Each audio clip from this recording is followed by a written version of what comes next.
Welcome to NFL Daily, where we're all thrilled to have a little more Davis Mills in our life. I'm Gregg Rosenthal, and I'm here on the Week 12 preview show with Patrick Claybon and Jourdan Rodrigue. And it's a little different because we haven't previewed TNF yet, and so that's where we get to see Mr. Mills. I'm glad I get to be here to talk about TNF. Yes, I just realized that we didn't want to mess with. We always miss you on QB Island Day. It's going to be a revenge game for some of the quarterbacks that didn't make it. Mm-hmm. Spoiler alert: Jared Goff kicked off for the very first time. Actually, I was thinking about it. He was on from day one till now. See ya. It's like Jalen Carter himself. Yeah, Leasing his property there to Jordan Love. Just if you just gave us like a little more in the 7 different reality shows that you've been in your life, maybe you would have stayed. That's a rough one for Jared. I don't know why I'm taking shots. I don't know either. Are you well?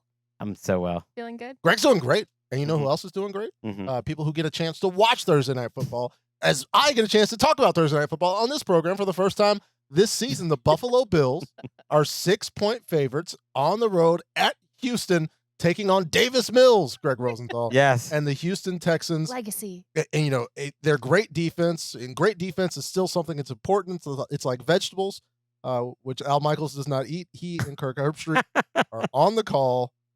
How do you see Davis Mills pulling this off again, Gregg? That is such a strange thing how Al Michaels doesn't eat vegetables and he's still going so strong. I have a friend who's actually was like a pretty frequent caddy of Al Michaels up at Riviera. Oh. I'm not allowed to tell the story that he's little tease there. Arizona State Sun Devil. That's right. Davis Mills. Where did he go to college? I don't know, but he's been in the NFL the whole time with Nico Collins. And maybe that is partly why their connection is so great. Last week, it wasn't even him spamming Nico Collins. It was very efficient every throw he had to Nico Collins. And it's been great to see him going down the field, Davis Mills. Like, I'm not trying to make him into more than he's not, but he's what you want out of a backup quarterback. It was just someone that just goes for it. And he has had 4, 5, 6, 7, like really impressive throws each week, along with the ones where he looks like a backup. In those 2 games, they've been a normal offense. It's all we've asked for from the Texans this season. 14th in EPA per play, throwing the ball, 21st running the ball. And this would be a game, Jourdan, you would anticipate they need to run the ball since the Bills are maybe the number 1 run funnel in the entire NFL. Still very, that's a fantasy football term, but yes, they're still one of the best pass defenses in the league and 30th right now in the run defense, according to DVOA. Yes. To your point on Davis Mills, yes, he does move the ball once per half, seems like. And that's important because he does it in the time that it matters. They moved the ball in their opening script last week and also at the end when they needed to set up a game-winning field goal. This is part of why his throws to Nico Collins look so efficient, is because they're happening in the most important moments of the game, either when they need to get ahead and stay ahead. They didn't last week because they turned it over on downs at the goal line, but stay in their A+ plan to set up Davis Mills for more success and this run game the way that it needs to go. And at the end, when they need to make up for all the other stuff they didn't do in the middle of the game. This Texans defense, though, has been, to me, the story of this team, and it's had to be. And against Josh Allen, and where are Josh Allen's receivers? It's Gabe Davis in a resurgence, right? Khalil Shakir even has missed practice with a personal issue to start the week. Curtis Samuel, not there. Keon Coleman has been on and off the field with disciplinary issues. You can't be missing this many guys going against a Texans defense that is this aggressive and assertive on playing on the ball. And just to close that circle there, we do have the injury report, and I believe it's about a mile long. Yeah, that Shakir at this point, like, we don't know. They haven't given a status, but he didn't practice for 3 straight days for personal reasons, which is usually a sign you're not going to play. Yeah, and tracking the Coleman situation over the course of the past couple of weeks, I really think if they get everything figured out, if it's purely disciplinary, then this is a week where they need him on a short week where everybody else just played a football game, and you have an opportunity to have that chance to come in a little bit fresh against the defense where it's tough for good receiving groups to get separation against this Houston Texans secondary. And for all the celebration for the Tyrell Shavers experience last week, it truly was. Like, to go back and look at the end zone angle of his touchdown reception, 11 guys watching Josh Allen for way too long and actually forgetting about him, where they need separation. They're going to need guys to make it can't, and I say this every single week, and I'm wrong every single week, it can't all be Josh. Clearly, it can all be Josh. He can do it. He's going to run for 75 yards in the second half by himself to win this game. But where earlier in the season, the Houston Texans were given C.J. Stroud average time to throw of around 2.7 seconds. It got rough. It got better towards the end when Stroud got hurt, because he actually got hurt scrambling. But they've been better for Davis Mills. If they can keep up that level of that they've been on the offensive line, then this team, just based on the defense, can scare people, including Buffalo. Weirdly, the status of Ed Ingram is like one of the biggest things in this game, and it does sound like he's trending towards a return. He's been their best offensive lineman all year, or certainly their best interior guy. And when he plays at guard, then they could put Titus Howard over at right tackle, and the people, like the ESPN reporter that covers the team, thinks he has a case to make the Pro Bowl this year, Titus Howard. I don't know if I'd go that far, but suddenly you got guys in their natural positions if he can be back.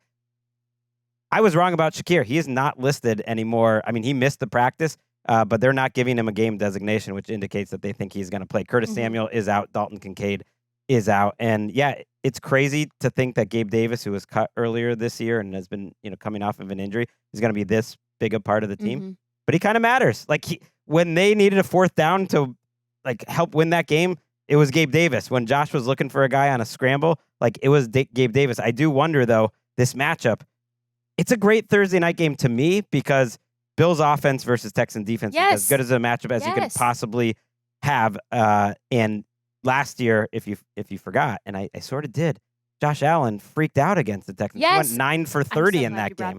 I'm so glad you brought that up, not because I hope that it happens, but because this Houston defense is, first of all, they're going to have to score to win this game. This defense has been close on a couple of plays. They've been difference makers in every single game where the Texans have even been in games this season. And they, simply put, I know, Greg, how much you love Davis Mills, but they are going to have to score, this defense. And they will be looking to score because they already understand the way to play Josh Allen and to try to get him to press too hard and to go into hero ball mode and then to try to capitalize on that. I don't think that they're going to respect these receivers at all. I think they're going to play them tight, and I think they're going to try to jump all of these passes if they throw the ball, and I think they're going to try to force turnovers when they run the ball. Just be normal, Josh Allen. The end of that game, they had a couple of normal drives, which was nice to see. Danielle Hunter, Will Anderson, one of the biggest parts of Josh's game is rolling to his right and waiting for 7 years before firing a missile. You can't do that against the Houston Texans. Either one of those guys is on his way quickly. We're on our way. Kansas City, coming off of a loss, off of the bye, playing host to the Indianapolis Colts. The Chiefs favored by 3.5 because Vegas can't let go. Over-under is 50.5. It is CBS Uno, Jim Nantz and Tony Romo on the call. Can we envision a circumstance where the Kansas City Chiefs, Jourdan, are below 500 in mid-November? This game has kind of not so sneaky huge. Answer the question, Jourdan. Can you imagine it? Well, yeah. Yes, I can. I nodded. You're right. This is an audio medium. Yeah, should have spoken aloud. Yes. I can actually, because this team is off. This offense is off. This defense lacked its sort of hidden fastball that Steve Spagnuolo usually pulls out at the exact opportune moments. And while I don't see them struggling as much, because it's going to be angry Patrick Mahomes, it's going to be Andy Reid, it's going to be everybody trying to right the ship here, especially in a game with such significant potential playoff implications. This is a huge game. Indianapolis coming off the bye, this game could really help decide what happens at Kansas City later in the year. Right. They are running out of room. First of all, to make the playoffs, especially to hit their over/under win total. Yeah, I know. I was thinking about the preseason, and you think about expectations. The Colts were the first team in the NFL this year to hit their over. They did it before their bye, that's a tough thing to do. They hit their over when they beat. The Chiefs would clinch their under if they did not win this game for the first time in a long time. And part of it is just like the same problems as that they've had for years now, which is Patrick Mahomes is not connecting on deep passes. And you can blame a lot of other things, but like last week he had 2 potential ones early in that game, and he just missed them to Thornton and Worthy. He did hit Thornton later in the game, but he is 17 for 48 on plus 20 passes. He's ranked 20th according to PFF in their deep passing grades, and otherwise they have him top 5 on the season, like top 5 overall. So that's really the only hole that they have in his game. But that combined with Andy Reid's like refusal to run the ball in key spots, which is basically all of Andy Reid's career, but I think he's especially anxious to do it this year right now. And so many 3rd and 1, 4th down situations, he's throwing the ball, and it's not been that effective. They're turning into pass downs, and they're turning into pressure downs specifically because they have no balance or complement with the run game for Patrick Mahomes. And I have to tell you, we did Quarterback Island this week, and we were eyebrows deep in quarterback stats all week. And the ones with Patrick Mahomes when he's when he is pressured versus when he's not pressured are startling. Because when he is getting pressure, he has just 2 touchdowns, 1 interception, a passer rating of 64.3, a completion percentage of 39.4%. And when he's not facing pressure, that's where his other 15 touchdowns, 4 interceptions, but 15 touchdowns, over 100 passer rating, and 71.8 completion percentage is happening. The discrepancy between when he is pressured versus when he is not pressured. And part of it, too, is having to go out of structure and try to make wild things happen, which is not working as well for him as it normally has. But when you turn your middle to late downs into known passing downs, and an opposing pass rush can set up to get pressure against you to create that massive of a swing, this is a huge problem, and the Colts are bringing the heat a little bit too. And it's a funny situation because we were talking with our researcher on Fantasy, Kendall, about the Chiefs' run game. Statistically, according to like success rate and everything, it's a good run game. Like when Andy's calling the runs, the runs are having success. We just need him to call the runs, but no explosive innings. Yeah. So they'll like rank lower in those stats, but that's fair. This is a game though where like I'm curious what Lou does, because it's going to be the first game, we hope, where he has Charvarius Ward and Sauce Gardner together. They will not have DeForest Buckner, something that we've mentioned on the show, but to me completely changes their team and their defensive line. Like their ceiling is significantly lower without their best defensive lineman up front. But I will be curious to see how that tandem looks and how creative Lou gets. And it's good stuff. And I'm wondering how creative Lou is going to have to be because the Spagnuolo defense has not been like the Spagnuolo defense that we've seen in the past, especially in terms of getting unblocked pressures. They have the lowest marks of all time of a Spags Chiefs defense in terms of generating the unblocked pressures off the blitz. And it's been this, I know that their Colts are just coming off the bye, but the Jones dichotomy of like, is this real? Is this something that we're just imagining here? This is a chance to say declaratively that this is not going away. Daniel Jones and the Indianapolis Colts are going to be a huge part because while the unblocked pressures and everything, they're still a good run defense. And it's tough to imagine Jonathan Taylor having another 3-touchdown game. Like if that's the case, then the Chiefs we can forget about the Chiefs for the rest of the season. But if they stop the run, is Dimes going to be this, completing 70% of his play action passes, doing all the things that he's done, having more deep success than Patrick Mahomes? Yeah. 2025. Like, does that continue? Because if that's the case, that's how Bo did it. Bo Nix did it last week. Was he had time to throw on some of those big 3rd and longs. And before we move on from this game, whenever the Chiefs and the Colts play, it reminds me of one game, and that is a playoff game, which I think has been lost to time somewhat. The Dick Vermeil Chiefs with Trent Green going up and down the field against Peyton Manning and Edgerrin James and that Colts team. And it was a game, my friend Patrick, where there was not a single punt.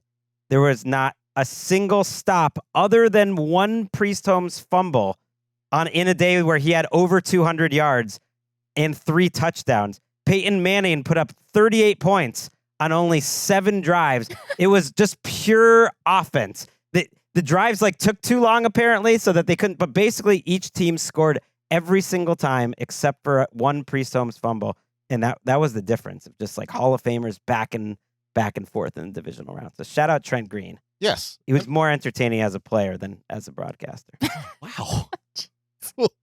Let's we'll take it back positive because we talked about Priest Holmes fumbling. One of the better players.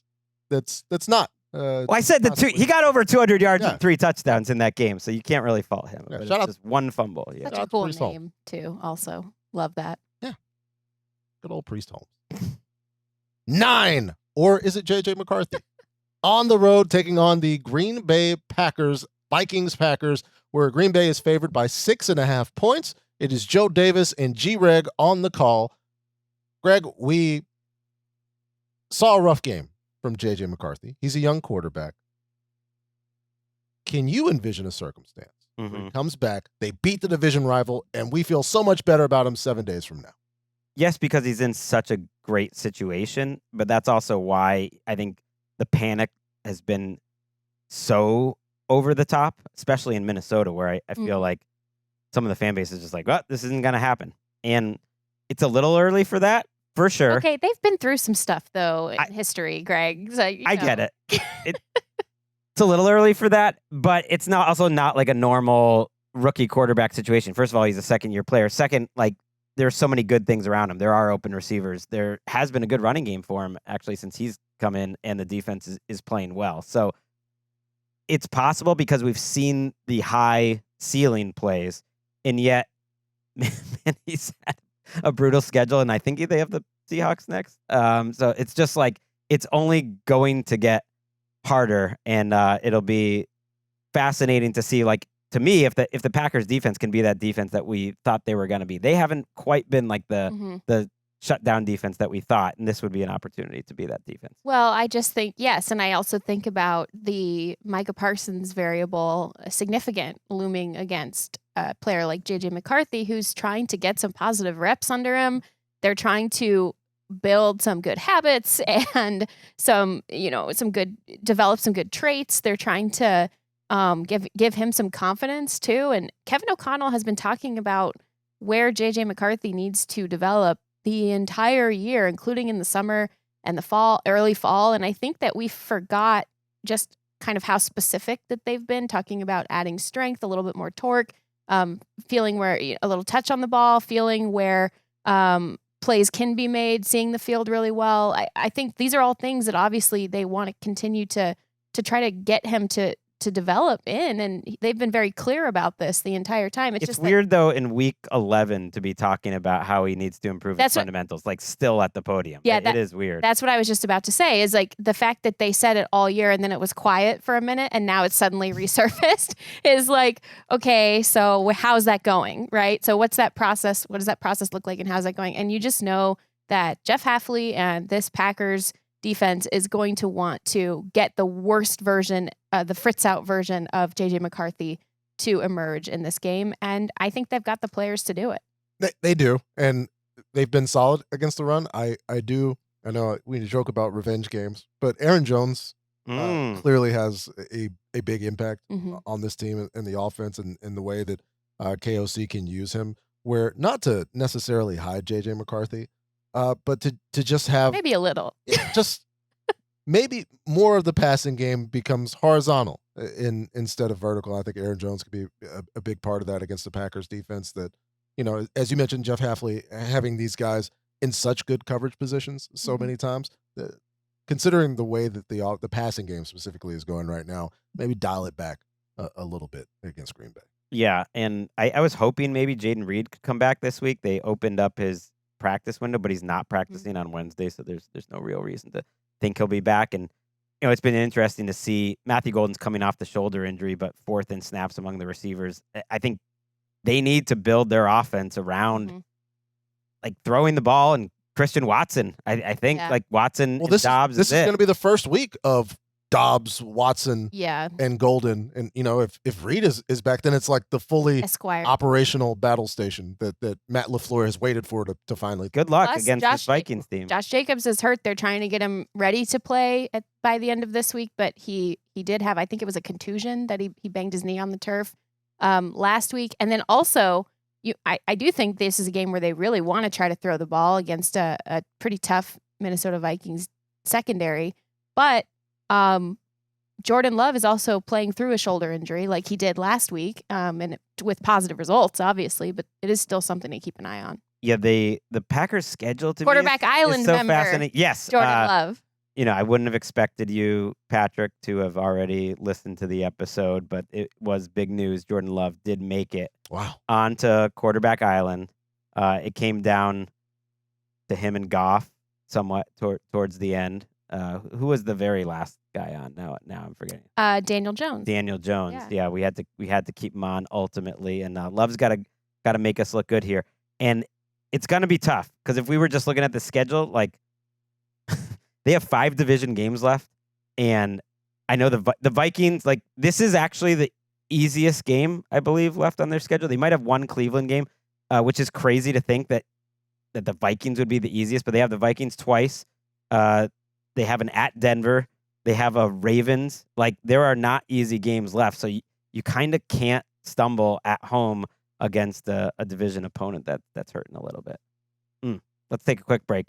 We're gonna come back and we're gonna talk about the leader of the NFC North. Mm-hmm. Still getting used to that. The Chicago Bears.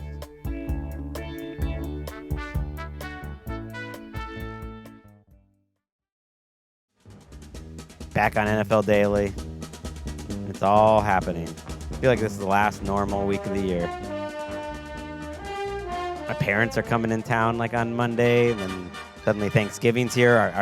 Our schedule's jammed next week, but it's front loaded, so we'll have a little different cadence. We'll talk about it then in terms of when we're releasing our shows. And then by the time they're gone, we're just a couple weeks till Rosenthal Christmas, the day that we celebrate Christmas before my family leaves me for Japan, an actual Christmas.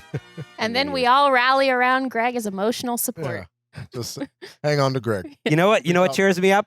What's that? Watching Mason Rudolph play football. No, that's not true. That's not true. Although it reminds me, I do remember one of the Christmas seasons watching a Mason Rudolph game while they were gone because he was on that Saturday slate on the way to the playoffs for the Steelers that year. But Aaron Rodgers' wrist has looked at that opportunity. No, Gregg, you will not get Mason Rudolph here in mid-November. You will get me.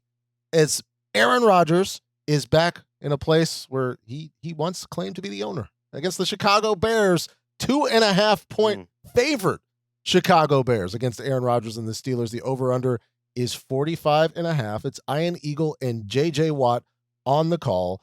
As Jourdan, we've seen the Bears continue to win. It's been fun. Wait, that's just a weird sentence.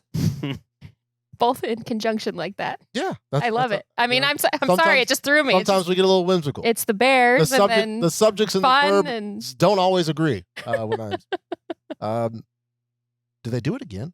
Pittsburgh Steelers I and think Aaron so. Rodgers and get revenge for the entire city of Chicago? Yes, and I think so. And Patrick, there was nothing wrong with what you said, by the way. It's just that I'm not used to hearing the combination of fun and Bears and leading the NFC North. And by the way, what if I told you that the Chicago Bears currently lead the NFL in explosive play rate, according to Next Gen Stats, and their second-year quarterback, Caleb Williams, who was taking sacks at almost the worst rate in the NFL among quarterbacks last season, has flipped that completely on its head. So against a Pittsburgh's pass rush and a secondary that has been playing better in recent weeks when they're not getting spat on by people, this is actually, I think this shapes up really well for Chicago to play explosive football against the Pittsburgh Steelers. Yeah, I don't know what to think still about this Bears team. I want to see more. Like hypothermia, just ease in, lean in, and go. There is something, and they've been winning these games late, sometimes not against great teams.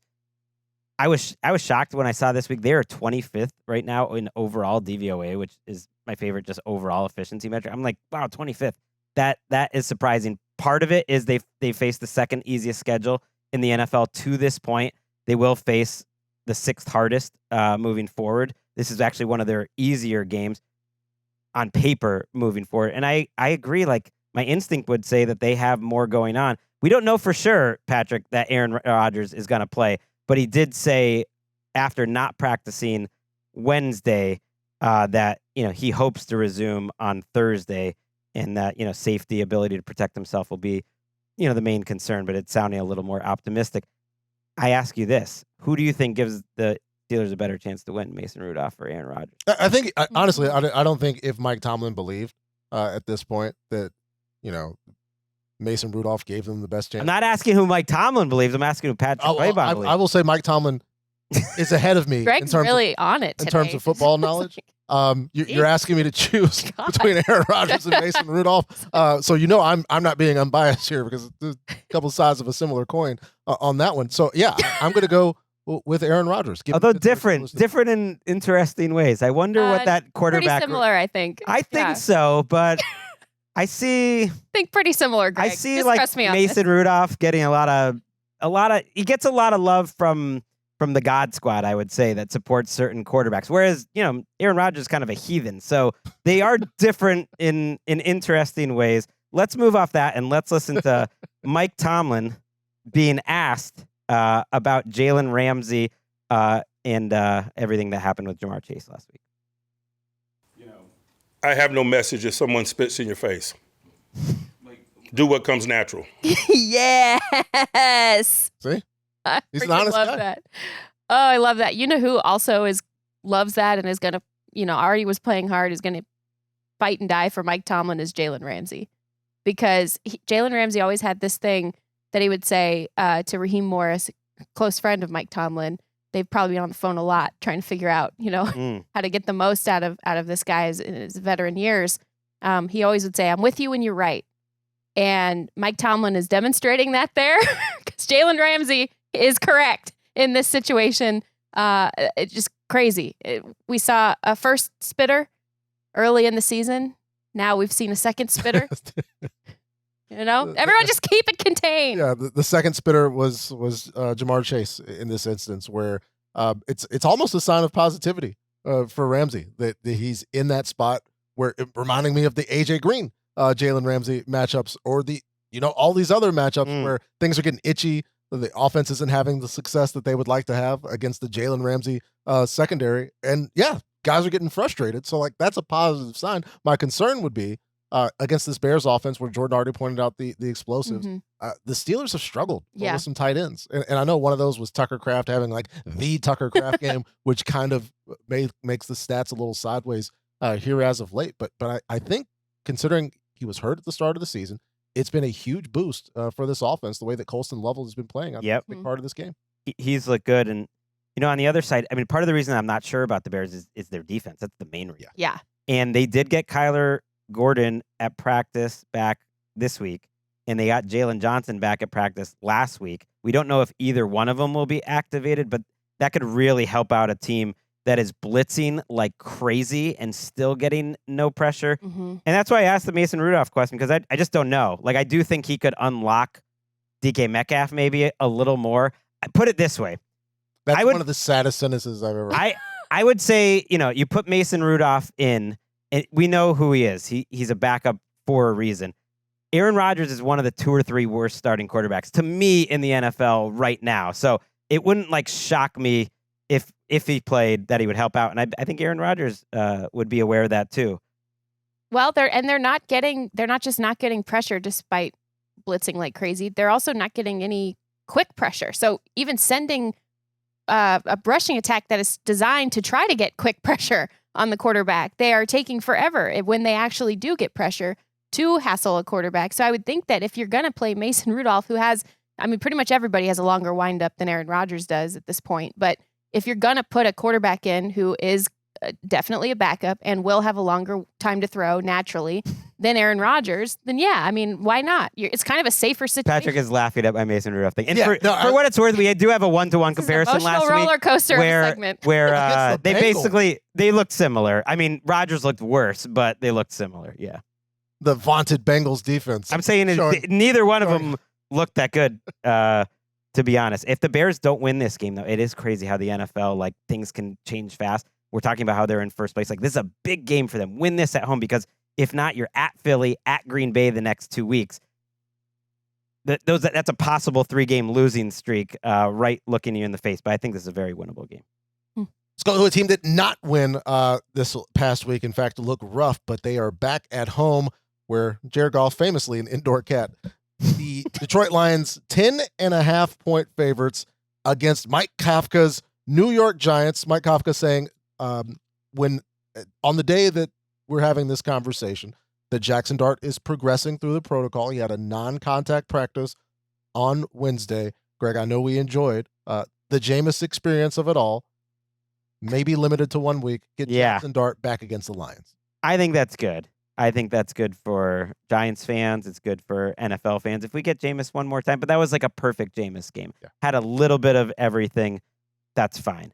The Lions are the more interesting part of this game, and I would expect them to win. 10.5 points is a lot, by the way. I'm not sure if I totally trust them there. Their interior offensive line, which we came into the season being like, oh, is this going to be the thing that gets in the way?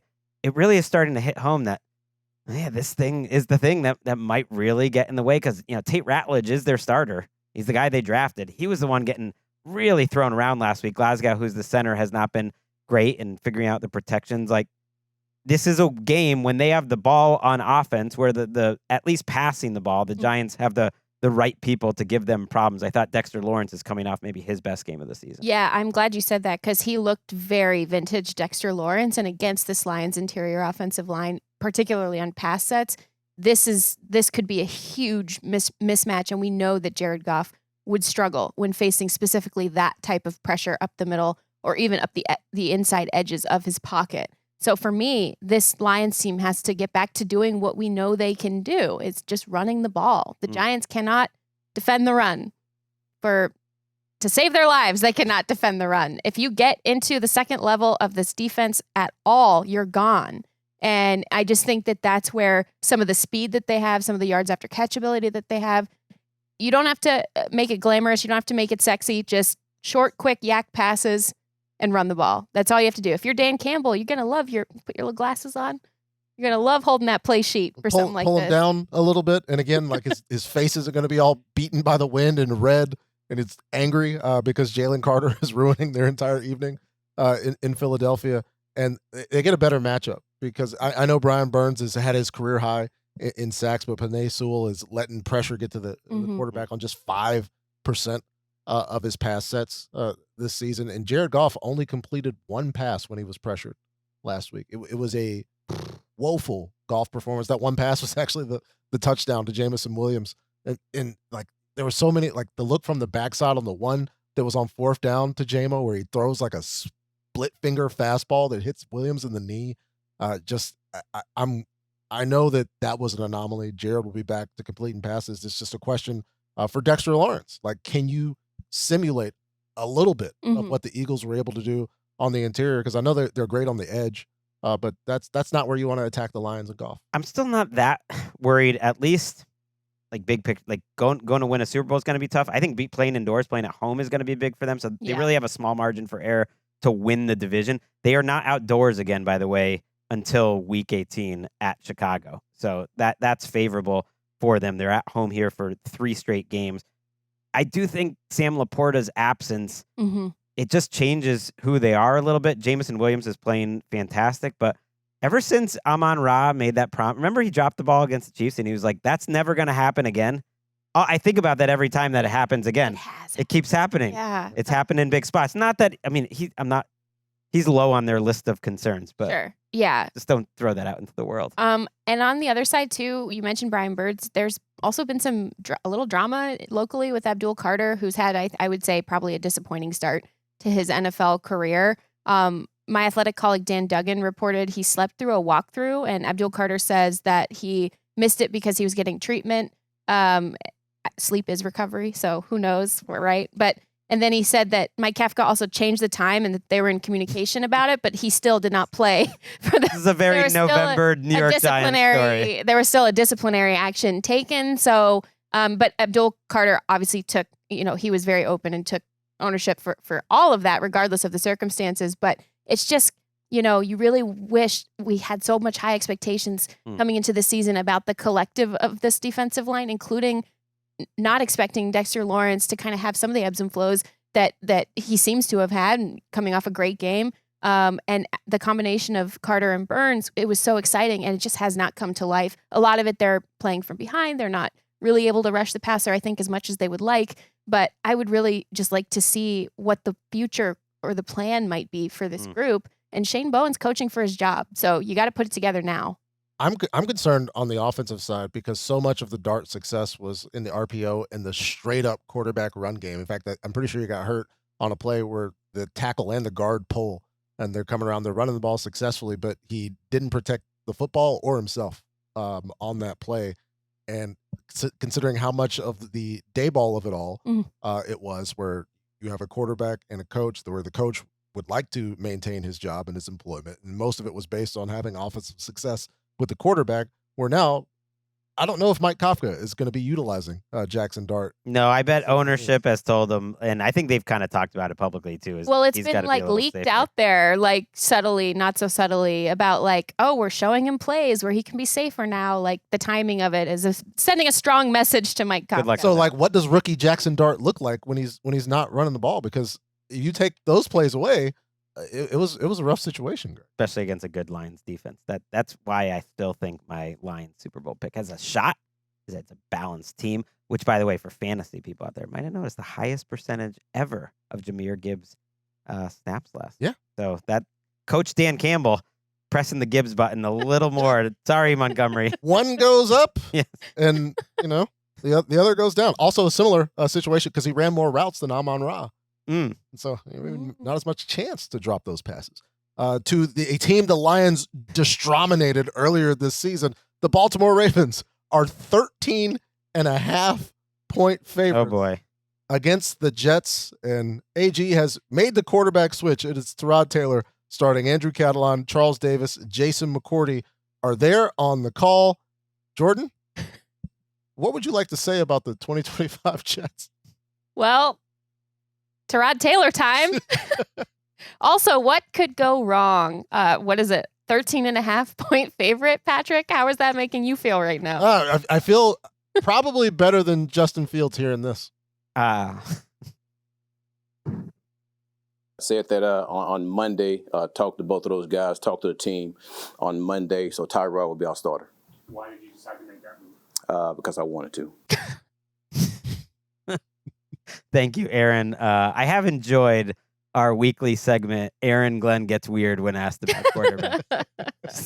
Why is he so weird about it? Because he wants to be. The Ravens, wow, I don't know if I can do this. No, they don't quite qualify. You know how I have many different rules when it comes to spread picks and picks and whatnot, and they're all breakable. One of them is just like, is this a team that's worth being favored by this many points in an NFL game? And it's hard to believe the Ravens are a consideration for that rule. But the way they've played, if you just took off the uniforms, like they don't seem worthy of a team that should be favored by that much. They just offensively aren't cohesive consistently. You would think that the Jets would be able to turn that around. But I thought it was notable that like Lamar held the ball on the first play last week. It was almost like, okay, we're gonna start doing this again. It was an RPO. And then Schlesinger was just like right there, stopped it for nothing. Mm-hmm. And then later in that first drive, Lamar took off and scrambled, and it was an effective scramble. It got down to the 3 or 4 yard line, and it was partly because just Schlesinger made an incredible play on it and stopped it. If you're watching us on YouTube, sometimes the gods of YouTube just sync up, and the play is playing while I say it. Schlesinger made an incredible tackle to stop, and I'm just like, it's just like not quite happening. And then he barely ran the rest of the game, and I do think they're a little bit of a different offense without Lamar's running, and he's definitely having the worst season as a runner that he's ever. He's not healthy. I mean, it's pretty clear. Even if they kind of hem and haw it away or whatever, like he's missing. He missed another Wednesday practice, according to local reports.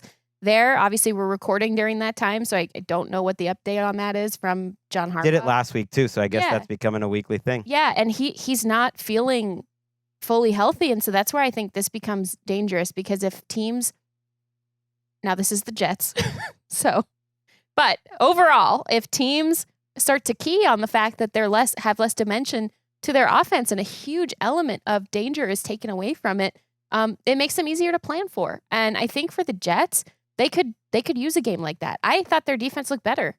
I mean, they went through some huge, significant changes, losing personnel. But they're getting Will McDonald back. He's leading the team in pressure right now. And I thought that they have looked better. Now, the offense, who knows? But I think the defense is starting to figure itself out, sometimes by necessity.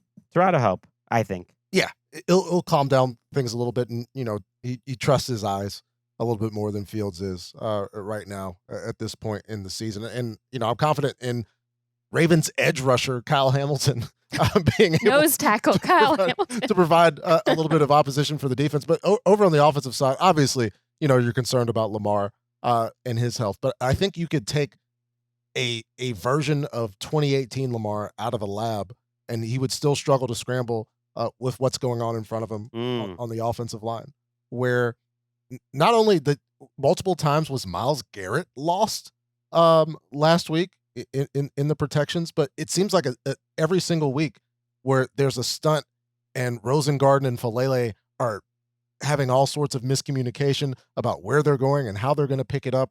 There was actually one of those that led to the interception, which, like so many Lamar interceptions, like a Rube Goldberg sequence of events that leads up, ball goes careening off a helmet from a guy crossing the guard's face on a stunt that ultimately Schlesinger picks off. And then there was the Keaton Mitchell one where Keaton Mitchell just serves it up on the volleyball play for a pick six, where at this point you can't say if they figure it out up front, because we're in week 12. Like it's not going to get figured out.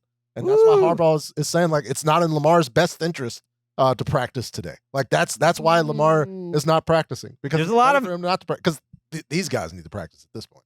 And some of them even aren't. Like Ronnie Stanley struggled in that game. Granted, he's going against Myles Garrett, but I don't think it's been a great Ronnie Stanley year in general, to your point. Things are worse on the other side, Greg. Yes. Here's some other players not practicing for the Ravens. Remember when they came out of the bye week and everyone was practicing? It was like, wow, that's crazy. Unfortunately, then you have to start playing football again, and then everyone gets hurt again. Kyle Hamilton, Roquan Smith, Ronnie Stanley, starter Andrew Voorhees. Rashad Bateman and Likely were both out of practice, and I don't think Bateman's coming back anytime too soon. They just haven't gotten the secondary receivers going consistently. Similar to a lot of years in Baltimore, but I thought this year would be different. Let's take one more break on our show where we're just talking early game. What we do is we cut it up. Oh. And then we have the primetime game. Oh. And the afternoon games. That's a different show. Okay. It's different when you're on it.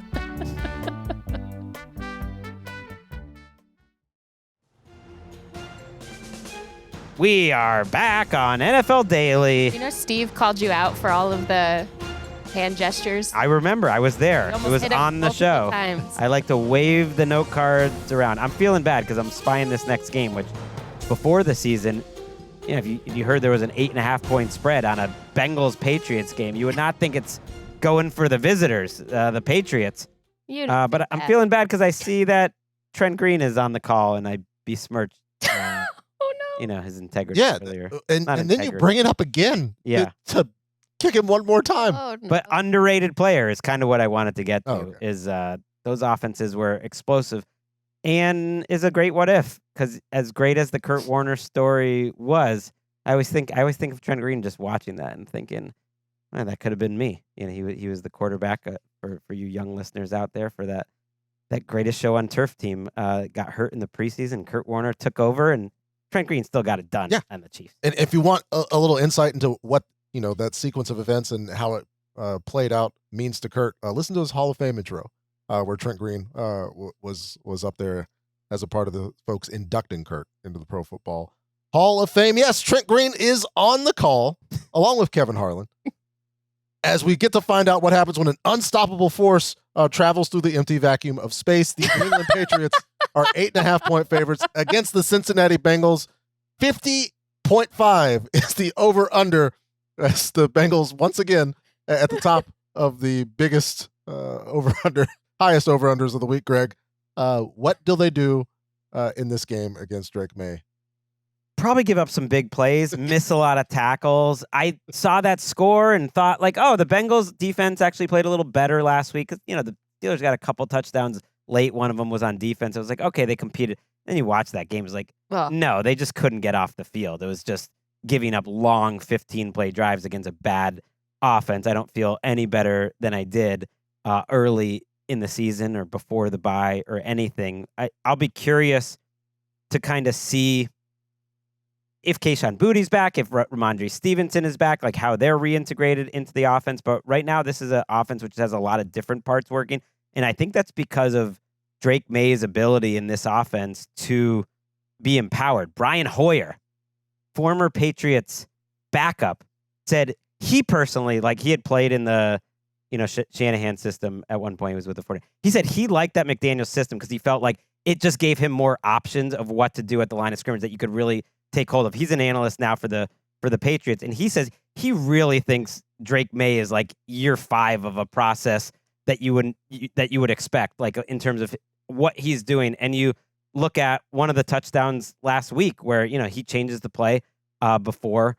And they immediately pop one of those Travion Henderson runs. That was a couple weeks ago. And in this last one was one of his passing touchdowns was on that too. And that he really is doing a good job setting protections, especially knowing where the rushers are coming from, and seems advanced beyond his physical tools to just being a good ahead of his years mentally.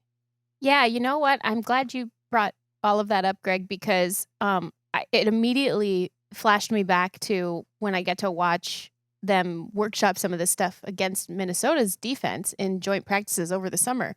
And I mentioned at the time to you that it was really weird to me because it was almost like they were telling him not to run when pressure came at him, but to like really feel it and understand it and see it for kind of what it was coming at him versus escaping at the first sign of trouble. And so when you do that, you can not only understand what real pressure looks like, but also you can have a better feel for what simulated pressure looks like and what different types of blitzes look like and all of the different things that teams will, now I don't know that the Bengals are equipped to do this, but that they will throw at you over the course of the season if you're Drake Maye. And getting that type of coaching is really significant to me because it does fast track your development if you can handle it. And clearly Drake Maye is really seeing it well. He's really seeing all the different types of protections he has to call. I think he's getting better support around him in terms of specifically what is going to happen on a play with Travion Henderson, who struggled a little bit at the beginning of the year. And if I'm looking at one of the many areas in which Cincinnati's defense is vulnerable, I would say this might be a really significant Travion Henderson passing game because of the way they miss tackles and because of the way the two of them have really come along in terms of what are we seeing pre-snap, what are we feeling at snap, and how do we make things work post-snap. And that's not even to mention the production he's getting out of Stephon Diggs and, other receivers on the team. Yeah, the play I was thinking of, too, was actually the Henderson receiving touchdown, where right before the play, he literally just tells Hunter Henry who to block on the play, who he thinks is coming on the blitz. Hunter Henry does it, and then they hit the touchdown. Ramondre did return to practice. Mike Vrabel didn't really want to answer whether there's going to be a more split workload. He said he wants to make sure Ramondre Stevenson is back before they really address that situation. It's fine, right? You can keep Ramondre healthy and also give Travion a little more experience. Probably not a lot to learn in this one. Yeah. Past, running down the field by people and going in the end zone. But getting a chance to be in the protection game, in the receiving game out of the backfield, where more experience for one of the more explosive players in the league on an offense that's very explosive.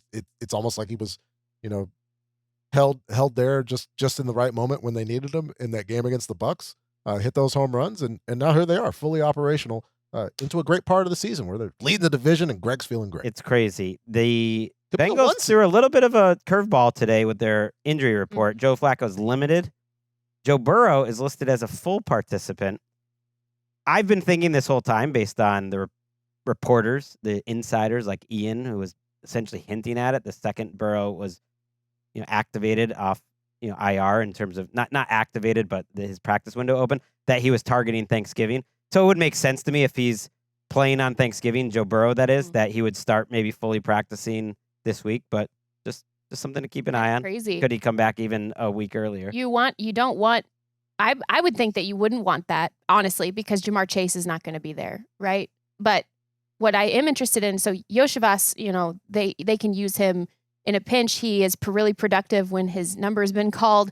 It just hasn't been called a lot because you have two of the best receivers in football as your 1 and 2 on that offense. I don't doubt that this offense, whichever Joe is at quarterback, is probably going to have to figure out, how to maximize Yoshivas, or if Mike Gesicki comes back, using him all over as a passing mismatch, sort of like a move tight end, or maybe making him your number 2 quote unquote receiver. At that point, you might be able to do it that way. I just think that even if Joe Burrow is full, and even if it's early, I don't know why you would almost like waste a game without Jamar Chase on the field. I will push back just not on that, but on all the people that are kind of like, why bring back Joe Burrow this year? It's like that's what he does for a living, and if he's ready to play, I think he should come I think back. it's fine. Yeah, I'm saying like next week because I know there's going to be that conversation of like, why even let him play? Gesicki, by the way, full practice Wednesday, so yeah, he might be back. The second part of the caveat, very important. If he's healthy, if there are no lingering concerns where we're doing this thing like, oh, we're watching, being careful, like only if he's completely healthy. But I'm with you on, if you have Joe Burrow, you got a limited window, right? You have 15, 20 years to watch Joe Burrow play football, hopefully. If he can play football, it's better. He should. Which is why we should abolish the draft, so nobody's sitting there hoping. I will be curious to see Christian Gonzalez on T. Higgins in this game. Would have liked to see it on Chase Moore.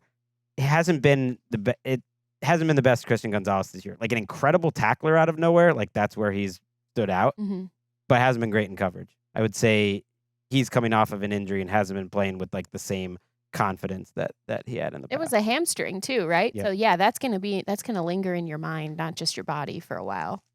How much do 4 interceptions linger in your mind? Sam Darnold and the Seattle Seahawks, folks, are 13.5-point favorites on the road at the Tennessee Titans. Kevin Kugler and Moose Johnston on the call, where the Titans are scrappy. Jourdan. They did it last week. Can they do the unthinkable this week? No, Oh. I don't think that. But I gotta give a shout out to Denard Wilson, honestly, because watching this Titans defense, they do not quit.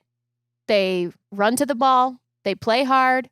They're limited personnel-wise, obviously, but they certainly he has them playing probably best case scenario considering the circumstances around this entire team. And you feel horrible for them when you're seeing guys shouting on the sideline, okay, defense did its job, now offense go do its job, and then it's just not going to happen because of all of the clear limitations, not just personnel, but also coaching. Now, I don't think that they come even close to manufacturing the same results out of Sam Darnold that the Rams did. It is a very specific Chris Shula, Rams defensive line and secondary because of some of the simulated pressures he sends. Like, it is a very specific Chris Shula thing with Sam Darnold, frankly. I don't think another defense can very easily replicate it without similar types of personnel, which the Titans do not have. So I do think that this is a back to normal game for the Seattle Seahawks. Their offense, certainly their defense. I'm excited to see Cam Ward try to make crazy things happen against this defense. I mean, I don't want him to be put in danger or anything like that. But I would like to see him like workshop through what this defense is and what it will present to him, because it will be one of the biggest challenges he faces all season, including the circumstances around playing this game with your head coach long gone and probably one of the more static offenses in the league, by the way. Like, they're not fooling anybody. They don't motion. They don't shift. They run basically the same concepts over and over again. They're not asking him to do a lot pre-snap because they don't have a lot built in pre-snap. They're asking him to do all the magical things post-snap, which drives you a little crazy to watch because he's capable of so much more. But it's just, this Seahawks team is a monster. It is an absolute monster on both sides of the ball, and Sam Darnold is the leader of it. Actually, you threw some shade at Sam Darnold earlier today, and I think Ernest Jones, or earlier this week, and I think Ernest Jones had like a really good response to you on that one. I mean, Sam's been balling. Like, if we want to try to define Sam by this game or what, man, Sam's had us in every game. So for him to sit there and say, "Oh, that's my fault," no, it's not. He's our quarterback. We got his back, and you got anything to say, quite frankly, you. You hear that, Greg? They got to put that on the t-shirt. How have I been? I literally had him as I was the deciding vote, making him the MVP. You literally yesterday MVP. on Quarterback Island yesterday, you said, I want to just punish him for a little bit longer. Oh yeah. Well, I said he didn't get the auto. Like, at the beginning, we just sort of auto pass 5 people on. He was like, that performance, it took him off being on like the auto pass, but he was next. He was 6th. And You didn't bring him up. What a I brought perfect him up. what a perfect way for him to rebound. You just get a free win. I mean, let's not give the Titans defense too much credit. They're like they're competing for sure, but they're still like a bottom 7 or 8 No. They could cover this spread in the first half. I think honestly, like I'm not worried at all about the Seahawks. I will make that very clear. But I really, I feel for the team being in the situation that it's in, and I have to say, like, for Denard Wilson to have them playing the way that they are, nobody's given up over there on the defensive side. Yeah. No, and Jeffrey Simmons thinks that they're giving up on the offense. Like when there is a big schism here. Creditable. He said after the game how they had all these false starts at practice. He loves letting the business out from what's happening at practice, and that they didn't correct him. And it's not too hard to read between the lines. He's saying, I'm sick of that kid, J.C. Latham. That's how I read it. Because J.C. Latham had 3 false starts, didn't take any accountability when he was asked after, kind of like, was like, oh, yeah, well, it was a different cadence. And it's like, well, everyone else didn't false start off those cadences. And then you're like, okay, I'm kind of seeing what Jeffrey Simmons is specifically talking about. And I feel like it's probably J.C. Latham, their first-round pick from a year ago. Yeah, if you add up the EPA expected points, Cam Ward has lost 97 this season on sacks alone. He's 38 ahead of any other quarterback in the league in terms of EPA lost on sacks. I would say a lot of those are on him though too. Yeah. He by far leads the NFL in pressure to sack ratio, but a lot of them are on the offensive line. It's a smorgasbord. Whatever the over is, do that, and then understand it will be all Seahawks points. And I don't want Ernest Jones to say F me because the conversation tracker is not a person. But Darnold's 4 picks did give him negative points last week, so he's actually off the board as of right now. So in terms of the conversation, no, he's still in the conversation. He's in. Did we have an update? We did have an update on the conversation. I was able to talk to Steve. Jourdan was a vote as well. Bo Nix is not just in the conversation now, Greg. God. Bo Nix is number 3 in the conversation behind Matthew Stafford. Eat it, Greg. Maye after beating Patrick. Well, it says you, not me. No, it says the conversation. Yeah. You know what though? The conversation is measuring things that I would not, and I think is probably accurate in the mind of whatever dolt is out there. Exactly. If Bo Nix keeps this going at this rate, he probably will be getting votes. Yeah, to those who say this is a nonsensical process that seemingly is based on vibes and recency bias, yes, it's the MVP award. Sad. Dolt. Man, I know some of the people, some of the ways those Associated Press voters get their votes done. Get them, Greg. Back in the day. All right, let's take a break. And the break is really the end of this show. But stay right here where you can hear fire conversations about Eagles, Cowboys, Rams, Bucs. We got 49ers, Panthers on Monday night. Stick around for that.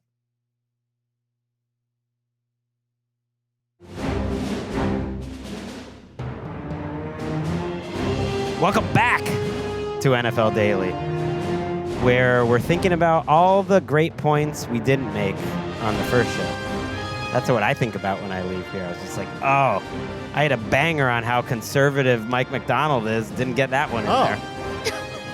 We're going to talk late games. We do that in the second part of the show. And I like the primetime slate this week. It should be I support fun. It should be fun, including a game that gets the Fox 1 team.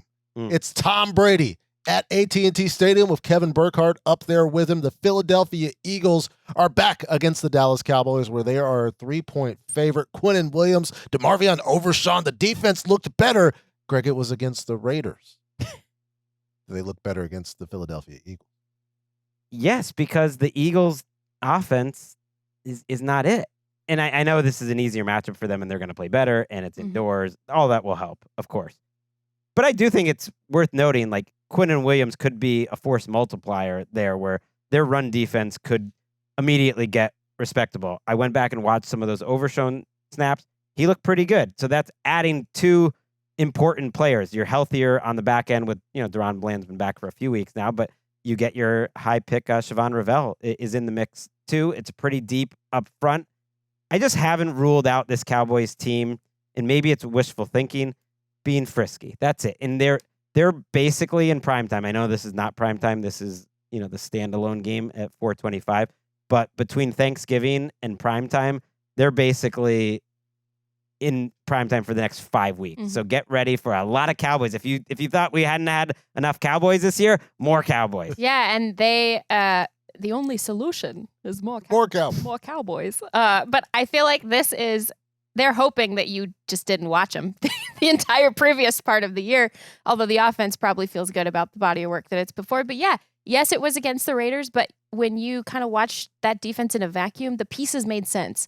More of the concepts that they were running made sense. And it looked like a defense that could actually defend multiple types of attacks. The Raiders aren't running like an 11 personnel attack. The Eagles recently haven't really been leaning on 11 personnel either. And they haven't been successful in anything they've tried to do. Meanwhile, the Cowboys offense is fun. It's downright fun. Not only do you have CeeDee Lamb and George Pickens playing awesome football, you have Dak Prescott playing awesome football. You have Brian Schottenheimer in his bag. They're starting to bring the run game along back like how it was at the beginning of the year a little bit more. And I think that even though this Eagles defense is absolutely great, this is a game where they do have some vulnerabilities if the Cowboys play out of tendency a little bit. If Brian Schottenheimer decides that he's going to use Dak Prescott in a play action a little bit more than the 30% rate, very low, that he's using him already, the Eagles are very susceptible, actually, to big plays there. They're allowing almost 10 yards per play out of play action right now, as outstanding as this defense is. So I think if the Cowboys just expand, just like widen your horizons a little bit, Cowboys, reach your potential. I think this could be a really fun game. It could be a fun game. Jalen Carter is hopefully going to play the entire game this time and not just warm up and be the first spitter and then leave. Enough spitting also. Yeah, let's put a bow on spitting for the remainder of the 2025. It's been a great era for the NFL. But honestly, I'm going to need to see it consistently to believe, because I know Quinnen Williams and DeMarvin Overshawn are going to help. This would go a long way towards making me believe in this Matt Eberflus defense, because the situation up front for the Raiders is dire, high schoolish at this point. And so it'll go a long way towards proving that they can be frisky, and then maybe paying attention towards, considering the way things could go in the rest of the NFC. But I just think in a situation where the Eagles are back indoors, the Cowboys have been so bad, it's going to be fine. But it's a show me something for almost every unit in this game has big questions. Because I hear you on the, but it's okay, how stuck in this mud is the Eagles offense really? This is a great way to find out. Saquon Barkley's still getting hit, behind the line of scrimmage. His yards per, in terms of contact before he runs is worse than some of those Giants years. And Lane Johnson is potentially the best offensive lineman in all of football and is out the next month. Their center, Cam Jurgens, is not at practice on Wednesday, which is their biggest practice day, and he might not be available. Landon Dickerson, he's been better lately, but he was injured early in the season. So it's not that good of a matchup necessarily in the middle. I agree. I want to see it, but I want to see it out of the Eagles offense too, because I got the sense last week there was a lot of passes from Jalen Hurts, who used to be the most accurate quarterback on throws downfield, that just felt will you shut up with the narrative balls where he's not even trying to complete them? He's just throwing them up there just for everyone to shut up. I don't really believe that he's not trying to complete them, but it did just feel you want some deep balls to them? I'll overthrow them by 15 yards on the outside. He was having to play the wind. I get it. He was having to play the wind in that game where Goff looked. I love my shut up balls. That's what I'm calling it. That's what I wrote as my note. Shut up balls. Here, damn. Shut up. I'll throw it. We might want to workshop that one. No, I like it. Here, damn balls. Those are it. Here, damn. There. But it's on the other side too. We might want to workshop that one also. Here, damn. So those numbers, the play action numbers, Hey, damn. For the Eagles, obviously so much of that is BJ. Oh, I got to really workshop that one. So I was going to say it's BC, B Jalen Phillips trade. How about BJPT? That would be good. No, I still think I need to work on that. I like it. I think we're having fun here. The Eagles, they've had two excellent games. this is like a can you do it again against this Cowboys offense? Yeah. You know what I mean? Like it's love more the of a test. real test. Yeah, and I love it. I still if it came out, I guess I missed it. I still don't know why the receivers missed the first series. Both George Pickens and CeeDee Lamb. I assume that won't be the case. It was an organizational decision to have no context provided about that. By the way, like everybody They had said it was different like answers. missing a meeting. There was a report that made sense to me that wasn't from a creditable reporter. But what the heck? It just sounded so believable that they missed curfew. That's about in Vegas.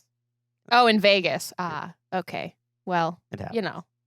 you know, it's easy place to miss curfew. Walks out there are longer. They got Look, inspired by watching the Netflix Cowboys documentary. They want it to be more like Irv and the gang. I do love this test for the Eagles secondary for sure. And I love the potential here. Like I said, they don't like. I don't know why they don't like to run play action with Dak Prescott. I know he likes to see the field, and some quarterbacks hate turning their back to the defense. I understand all of that, but he's completing 80% of his passes when he has run play action, 8.5 yards per attempt and 9 touchdowns with no interceptions. I know I brought that up as potentially a big hinge point, but if you're looking at maximizing advantages where in the few areas that this defense is a little bit weaker, you might try it. You might give it a shot. It really feels like it's a weekly. Can the opponent attack Adoree Mitchell? And Jackson. Adoree Jackson, and this is the He's team. still on PTBJ. Yeah, this is the team Whatever that would seem more able to do that than just about anyone. Because Quinyon Mitchell, I think, and that I had Mitchell on the brain. He's having the first team All-Pro type of. Yes. I think he is that dude.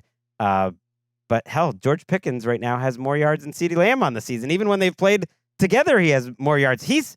I'm not ready to put George Pickens in an All-Pro conversation, but the numbers would say he should be there. No, and the eye test as well. It's too much. I love for me. after he makes a catch and he sort of like slumps his shoulders in his head and he sort of just does this thing and he's so relaxed.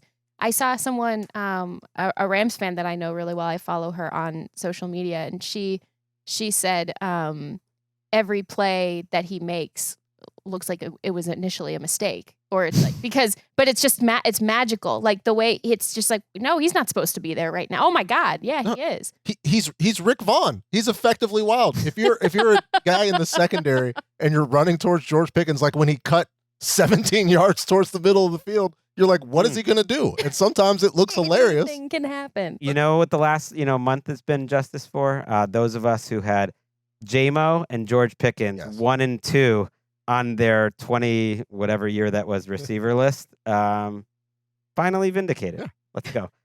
Take the explosive guys. You want to talk about an explosive pass game? What about on Monday Night Football, the all-time single game record holder for passing yards, Bryce Young, going up against a defense in the 49ers who gave up the most completions in this game in NFL history to Jacoby Brissett last week, and the Niners are favored by 7 on Monday Night Football. Joe Buck and Troy Aikman there. Can Bryce do it again, Jourdan? I think he could have some success against this 49ers group. And in part of that is because A, let's see him throw it 70 times, right? Like, let's just go for it. And B, Dave Canales is moving Ted McMillan around the stack. It's not just that he's playing more in the slot, which Dave Canales was talking about this week, and that could be extremely advantageous against a defense like the 49ers, who, as we have known, have been Fred Warner-less for a while and are relying on sort of like a 5'9", very, very physical Upton Stout, but like it's a depleted group otherwise, and so the middle of the field is very susceptible. But it's also that against a really young group in the defensive backfield, relatively speaking, they're also moving Ted McMillan into different leverage areas, even in bunched sets on the outside. So like he's not just the X split out wide like we saw a lot in the beginning. He's also like on the inside leverage in a 2-by stack, or he's basically changing assignments on the defenders, and that's going to be extremely advantageous for Bryce Young as his favorite target. And it'll be also really a very mathematical disadvantage, I think, to the 49ers, who are just so injured that it's hard to counter this type of attack. He's a real number 1 receiver. Mm-hmm. So I ask you guys, you could do the draft again. Would you take him or Ibuka? I think I would actually take T-Mac. I'm going to give my answer first. This Sean McVay. This is why they were, trying to trade up for T-Mac. So who would you take between those two? That's tough. Well, Egbuka's my favorite player. So I thought it'd be a good question. Yeah, and I think they're the two I'm not leaders for moving Rookie off of the of Year. yeah. Jackson Dart's injury probably hurt him there. I think T-Mac has a path. He's probably not the guy right now, but he has a path to win that award. Yeah. I will use the right to say that I will go with T-Mac because that's what I said back during the draft. Okay. That T-Mac would be my one. But I think it depends on your quarterback. I think the two are exactly where they need to be in terms of the pass. They could be both first-team All-Pros together someday. I love Not that crazy. And I also love to, we're seeing it again, you guys. This is like two really, really great receivers in the NFC South. Now the teams can vary at one point, but I just love that these guys are going to be growing up together a little bit. Like, that's just fun to me. On the other side of the ball, this is a sneaky question mark game for what Kyle Shanahan might game plan out. Panthers inside linebackers have been dealing with injuries. Christian Roseboom, who's been starting for them, was reporting some hamstring issues earlier in the week. So, this might be a sneaky, like, vintage Kyle Shanahan circles a player in your back seven and just spams the ball at him the entire game. With Brock Purdy being back, he's in his A+ sort of game planning. I love it. And a Christian McCaffrey revenge game where, we just saw the Panthers defense not necessarily look great. We could get a calculator game with all sorts of weird implications. The Bucs looking at the Panthers on Monday night, like the Bucs could have come up off of a loss and the Panthers could be coming closer in the NFC South. The Panthers could be in first place at the end of this game. That would be so cool. There isn't even any debate. This is easily the Panthers' biggest game since one I attended.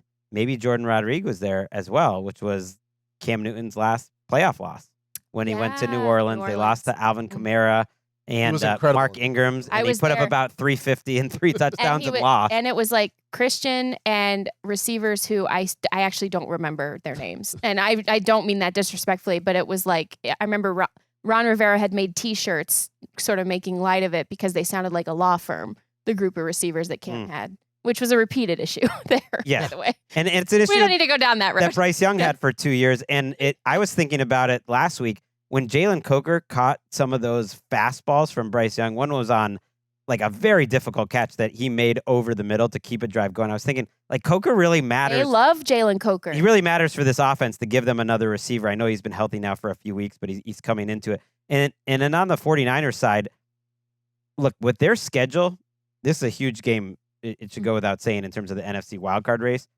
but especially the 49ers schedule, which is pretty favorable. There's winnable games. Like, if they can be a top 8 offense with Pearsall, who looked good last week, I know he didn't make any catches, but he looked fast. He looked healthy. CMC, Juwan Jennings, and Kittle are all playing together with Purdy for the first time all season.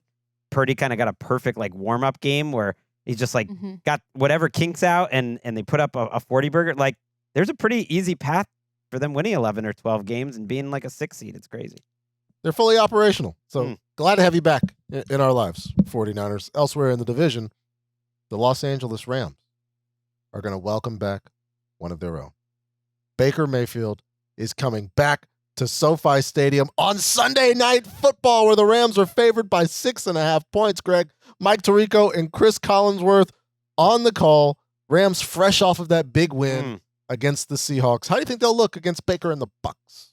I think they'll look good because they've been as consistent as any team in the league, and that raises a question: what does Baker Mayfield look like? Because look, when he arrived in Los Angeles just a couple games before that, famed Thursday nighter, he's at a low point in his career. He had revenge on his mind.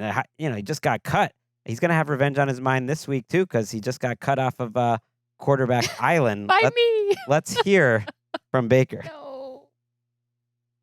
I mean, there's no way for me to, sugarcoat it. It was pivotal in my career, in my journey. I've told you guys it helped me find the football, or the fun in football again, that joy, and just getting to learn from those guys. Obviously, it looks a lot different now that Raheem Morris is gone, Zach Robinson, Liam, but Sean's been there the whole time. So it's, they helped me out and, helped me discover what offense I really want to play in, and the responsibility that comes with in that, a lot of accountability at the line of scrimmage and to check and get to the right plays. But yeah, it was instrumental in my career, something I'm forever grateful for, and it'll be fun to go back and see some familiar faces. Oh, I love that. I was like, I think what people don't realize, and I know I get a lot of like, why do I like Baker Mayfield so much, or why am I always rooting for Baker Mayfield? And it's partially because of that. Like, I got to see that happen, and he talks so much about how like he found the fun in football again in that moment. What I hope he realizes is that he saved that building. Him coming in, all up until that game. Let me remind people, Sean McVay had given up play calling. I've written about this extensively at The Athletic. He was in the worst, like, sort of mental health of his life to that point, and he was reeling, and the entire building felt it. Matthew Stafford was injured. The entire building was tense and depressed and miserable, and you could feel it walking into. It was like the atmosphere was heavy, and it weighed on you. And when Baker Mayfield got to town, get the bleep button ready behind the glass, but he came in there and he just said, "Fuck it, we ball," and he had the most fun. The day he got off the plane, walking into that building, he brought Sean McVay back. He brought several of those assistant coaches back, and then he got them hired in other buildings because of the work they all did together. And they're currently either offensive coordinators or head coaches because of Baker Mayfield. And he brought that entire roster back into joy in a way that was so pure and true, and like one of the coolest things I've ever seen in my entire life. And second only was when I got to talk to him after that game. He showed up, and 30 hours later, he was winning Thursday Night Football. And he showed me his notebook and all of his notes after the game. And it was one of the coolest things ever, how you could tell almost when he flipped a page over how he had come back to life. Because I'm not kidding, it was all in color. Everything. All of these different colors of these plays and these little cadences that he had to remember. And then he wears the wristband, and Sean does not call one of the plays on the wristband. He's just going, they're freestyling the entire way. Like, I've never seen something like that happen in life or in football. And it's like, it is a beautiful thing. And I know that there's like a lot of mutual love there. And it changed the trajectory, not just of Baker Mayfield's career, but of Sean McVay and the Los Angeles Rams as well, because they were spiraling. It's such an awesome story, and so well told there too. Like, and them now meeting at this point in the season. Who knows? Maybe they'll meet again in like the playoffs. You could see that happening at some point with these. It's almost surprising they haven't gone up against each other at this point, because you're at a point where the Rams are in the opposite of where they were then. They are as high as they've ever been in the McVay era, like in the regular season. You had the Jared Goff, Super Bowl season. They were in the stratosphere there, but here it's more of like a complete team where I think a lot of people this week are coming around to the idea that, hey, this is maybe the best team in football, and it's not just about McVay's play calling, which is incredible, and Stafford's play, which is awesome. It's being able to win a game where he throws for 130 yards and having a defense, Patrick, this week that should create problems for a Baker Mayfield who's struggling. And man, he is as streaky a quarterback as I think there's been in the NFL. I would put Kirk Cousins in that group too, and prime Kirk Cousins as any. And he feels like he's in a little bit of a dip, and you never know when he's going to come out of it. Like maybe the Rams in this great matchup, for some reason that makes sense to me, that actually he'll come out of it this week. Like the week he gets off quarterback island, the week he's almost a touchdown underdog. Like I could see that happening. He's going to need some help from Grizzard, as our king. Yeah, the Lizard King in this one, because the matchup with Buffalo seemed to dictate running the ball, and they came out running the ball. They ran the ball very well. Sean Tucker had a great game, but I felt like you never really got Baker involved enough in the pass game when the Bills started going up and down the field. And it's kind of a similar situation here where you'd like to attack the Rams on the ground, but the team's never going to be as good as they're going to be unless Baker is having that success through the air that he was having earlier in the season. And you get the big plays, from Tez Johnson and Ibuka, because, and maybe, Chris Godwin and Bucky Irving are getting closer to playing, according to Todd Bowles in the middle of the week here in week 12, where we can kind of see what they were, like where they were. But they're not doing it unless Baker's Right. slinging it. And I don't think Godwin is going to be a difference maker for them No. just coming off that injury. Mike Evans would be. It's just weird because Tez Johnson and Sterling Shepard seem open. And I think that's been the biggest problem is he's hunting these big plays and he's not taking the checkdowns that are there. He is 31st right now in success rate in the NFL when he has not been pressured. The only quarterbacks behind Baker Mayfield on the season are Cam Ward, J.J. McCarthy, and Dylan Gabriel, 3 rookies essentially. And there seemed like there's open receivers there to be had, and he's been forcing it a lot to Ibuka or holding it, and teams have had success, stopping him from running at least until last week. If you're King Grizzard, the Lizard Wizard, and you're listening to this show right now, I think the way you get Baker back to himself is to get him involved in the running game and to get him to hit him on some of those perimeter runs that the Rams are susceptible to, and also to get your run game on these toss runs toward the perimeters that the Seahawks had a lot of success with, even as it was tough sledding sometimes for them up the middle. Running those old vintage Kubiak plays, the Zorro toss and all those perimeter toss runs really was effective. And Baker is a perimeter runner too. And so I think that's how you kind of get Baker Mayfield's juice back and get him flowing and get him like, I just remember and watching it, it's like, you almost got to shake him out of his mind a little bit. You got to shake him out of it. And sometimes taking a hit, getting a first down and taking a hit will do that. And I think that that's an effective way to actually attack a Rams defense that is going to pressure the crap out of him and also be very, very difficult to run the ball on up the middle. They really miss Hassan Reddick, who's possibly going to be back for this game, but it doesn't sound like it. But his window could be open, and he really helped them out because they are blitzing a ton, and they're not getting like a ton of pressure, and he was really valuable for them. They might get Kalijah Kancey back for the playoffs, potentially, but they just haven't quite been the same. I'll be curious to see if Jamel Dean plays in this game. He left with an injury last week. He has been their best cornerback, and they've just been like, it's come down to them just being like a terrible red zone team for some reason on both sides of the ball. Like they actually are profiling as a better team than they've really shown up, but when other teams get in the red zone, they score, and when they get in the red zone, they don't score. That's a bad combination. All right, let's take a break. Hopefully, we get a perfect little sequel to that Baker game. Yeah. Or It'll maybe, be fun either way. although you know what I think of the sequel to that Baker game was the 50 burger he put on the Broncos on Christmas. That was like the sequel. That was pretty fun too.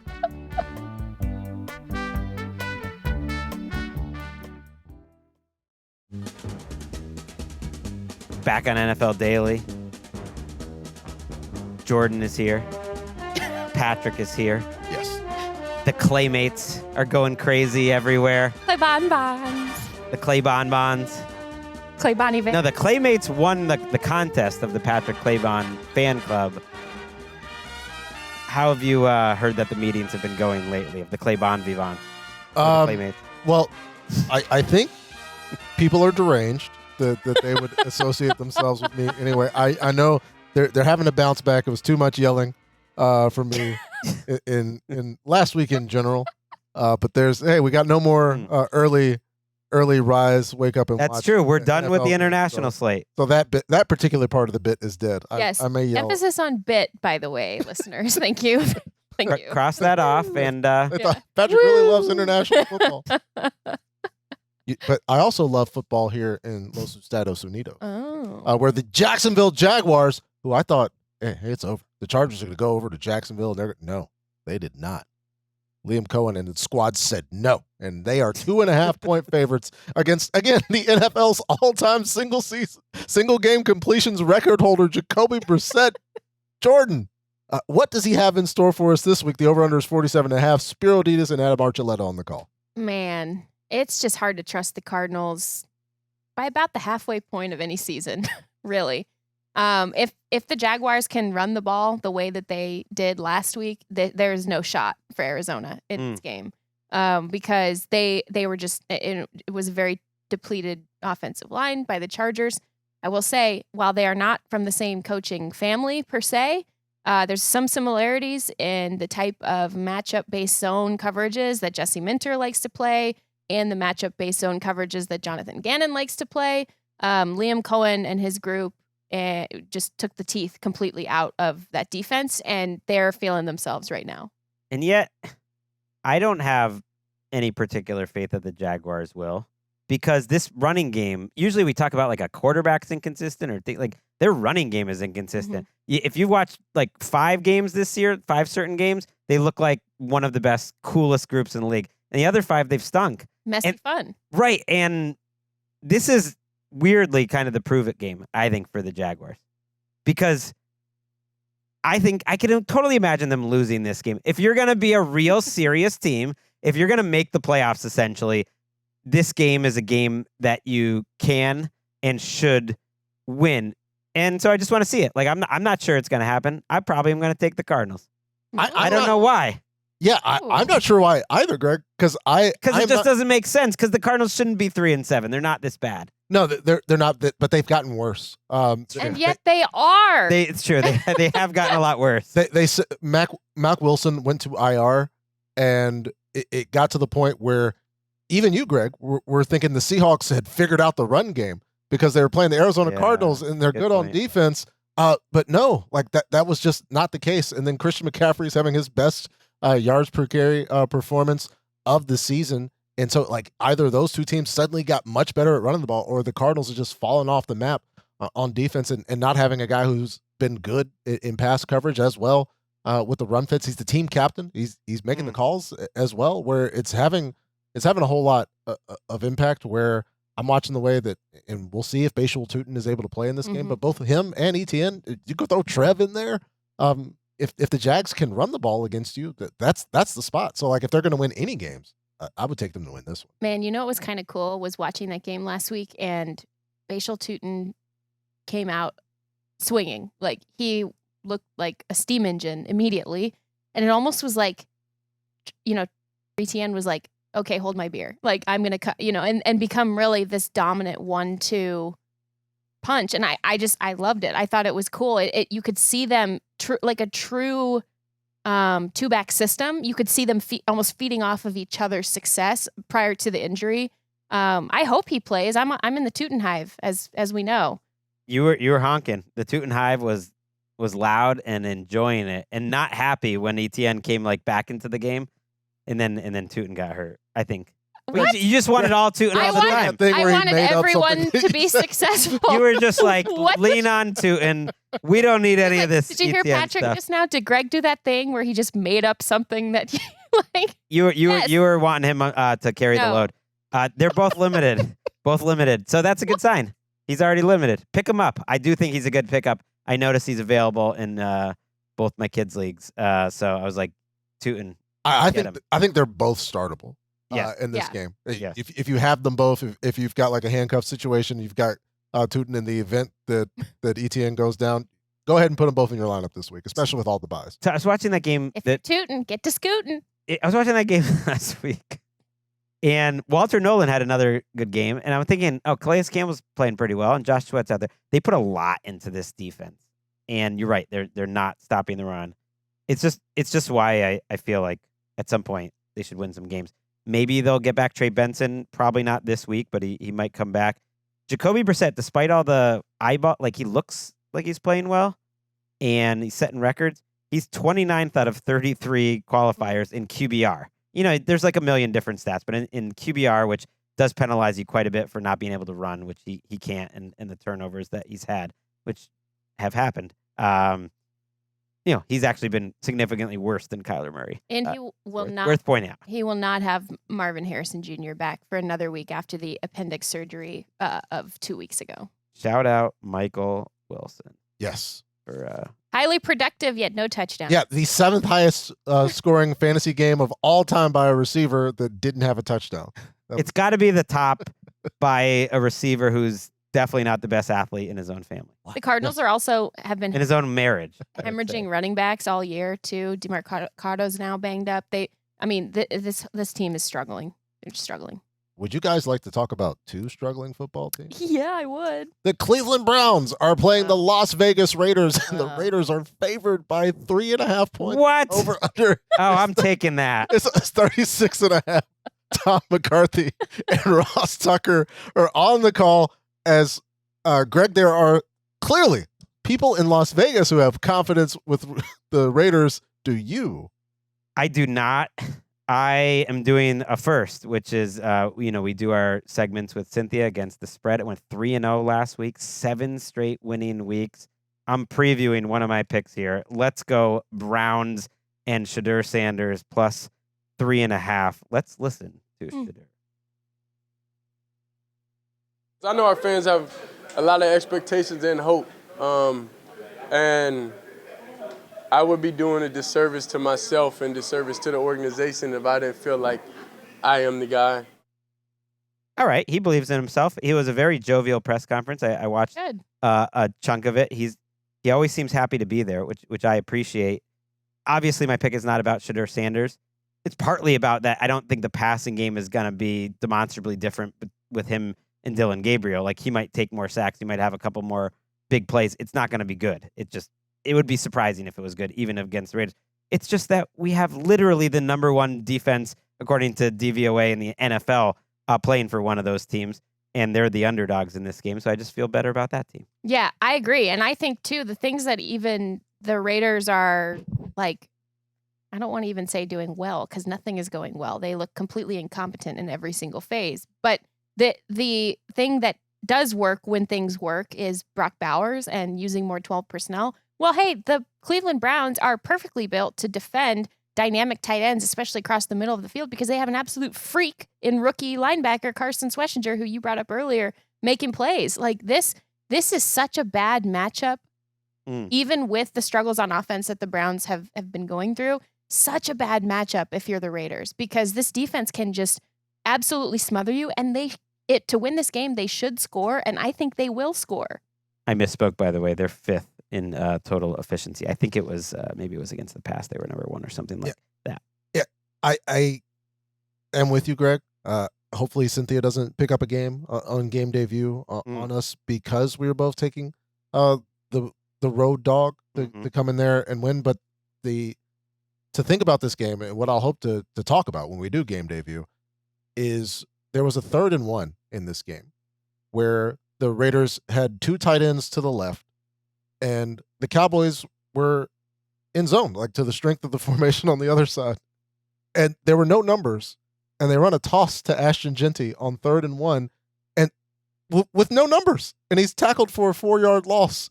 And that was one of the final Chip Kelly called runs of the game, and that was in the 3rd quarter, where I don't know what they're trying to do.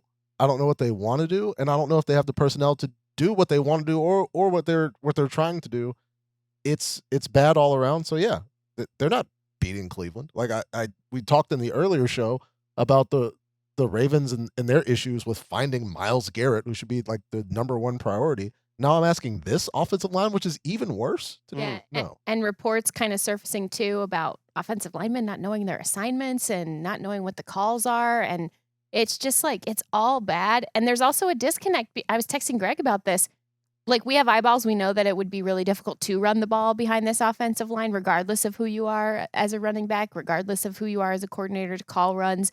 It's just not going to probably be very successful. At the same time, Pete Carroll comes out there every week into the media and talks about how surprised he is that the defense isn't playing better. I'm like, the roster is the roster, man. Like, yeah. And then B comes out and talks about how they need to run the ball more. And I'm like, are you telling your offensive coordinator this? Are you guys speaking to each other? Are you communicating? Because it seems like there's just pockets of disconnect everywhere in that building. Right. And there's already reports kind of floating out there that, yeah, it could be a one and done for Pete and for Chip. And then, John Spytek, who had that relationship, we had him on the show, with Tom Brady on some level, who's the general manager.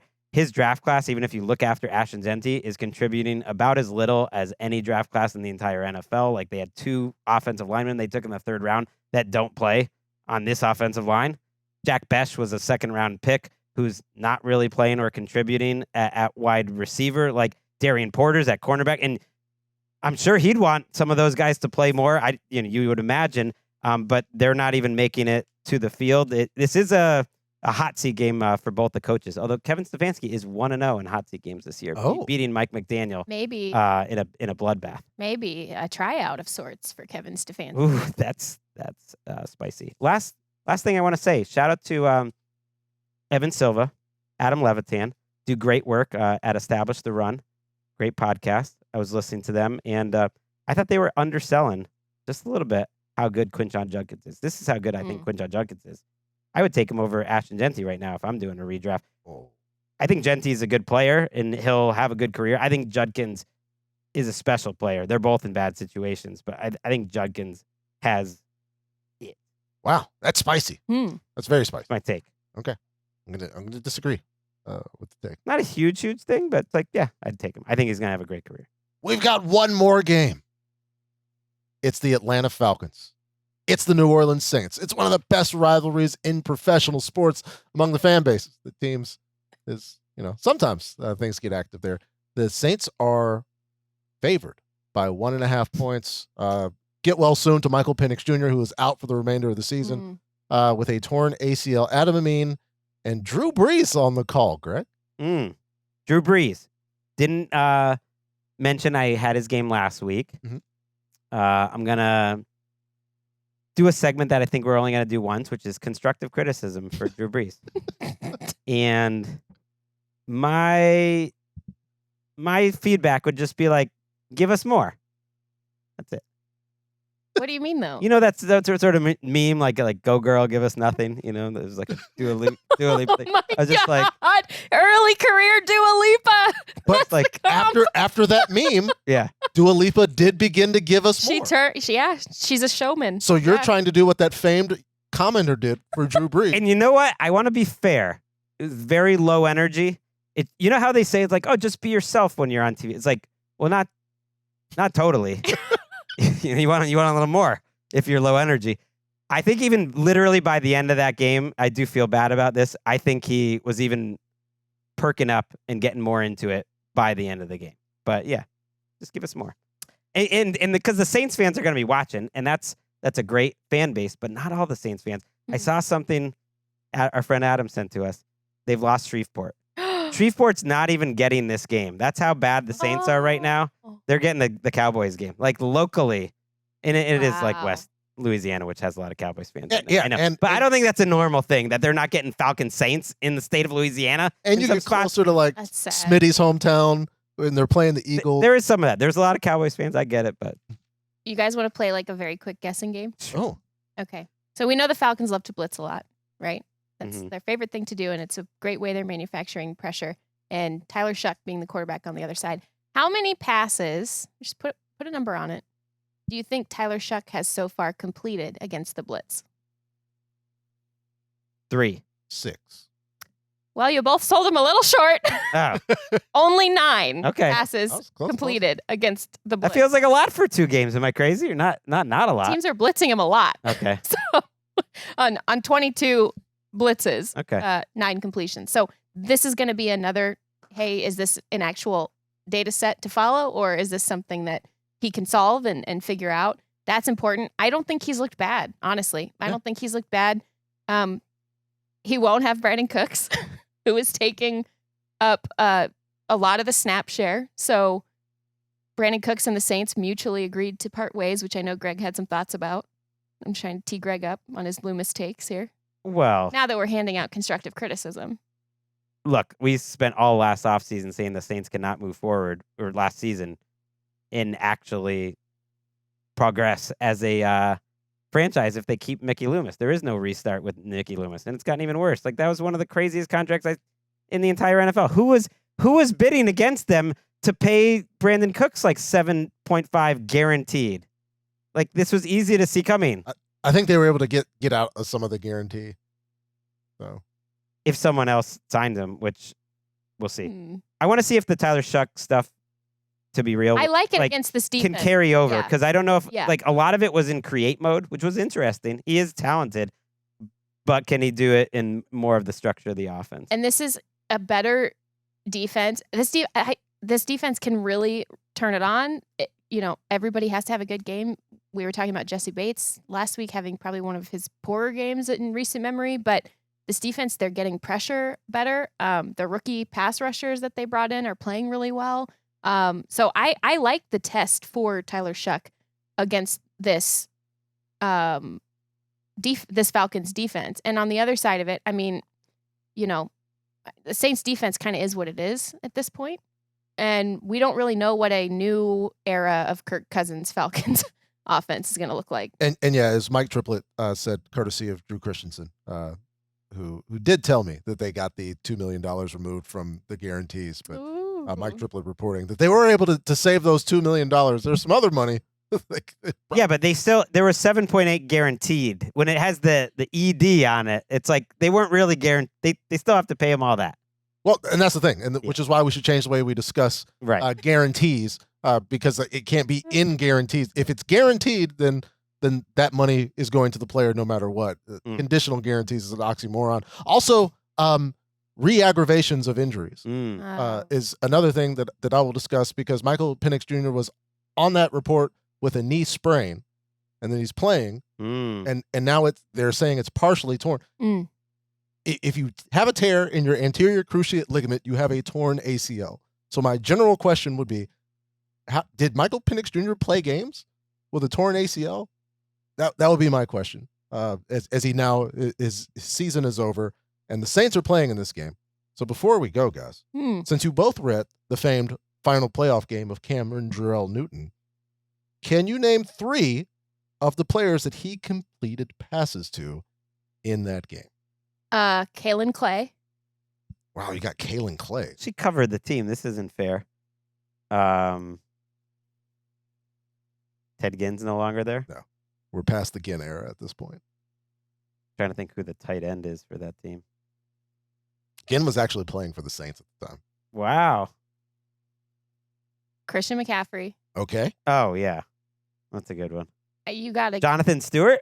Nope. What? No Jay Stu. Miss Jay Stu. How long ago do you think that game was, Greg? I don't know. Oh, it's the. He was in that game, bro. Like, you guys are making fun of me. Jonathan Stewart's on that team, I Jourdan. forgot. You covered that team, and you're coming at me for that. 17, right? Oh, yeah, you're right. And then, oh my gosh, it was the short receiver that returned a punt for them one time. God, I don't remember. Brenton Burson. Oh. But also, you could have accepted I forgot about the guy that's going to be in the call of the Minnesota and Green Bay game, because G-Reg was still playing. Oh. Greg Greg had a Liz Frank, right? Was that the same? No, that was a year later. Damn it. No, he had 8 catches for 107 yards. I missed the list because I was going to guess Greg, and then I was like, no, I remember standing at his locker after he got the Liz Frank, so I missed it by a year. Yeah. But yeah, that's how much sitting right there. We're looking forward to this Kirk Cousins versus Tyler Shuck game. That was actually a pretty talented offense. Greg Olsen, Jonathan Stewart, Christian McCaffrey. Just a complete vacuum at the other important. Yeah, gotta get Brenton Burson out there. Get some routes. Yeah, I had wiped the memory of Brenton Burson from Falcons Saints. I'm gonna be assigning that to myself. There it is. Because that is one of the rules that I've lived by on both the Around the NFL podcast and NFL Daily. Is that one time I missed a classic Saints Falcons, and I said never again, because it always delivers. So is Drew Brees this weekend. There it is. Feel it. Go girl. After your coaching. That's it for week 12. And look, by the next preview show, the season will be just about to start, because the season starts at Thanksgiving, according to Bill Parcells. But the MVP conversation is already rolling. We are too. We will be back on Thursday night. It's going to be Jourdan Rodrigue and Nick Shook doing the recap for a big Bills and Texans game. We got some extra programming this week. I'm excited to debut. But until then, football's back.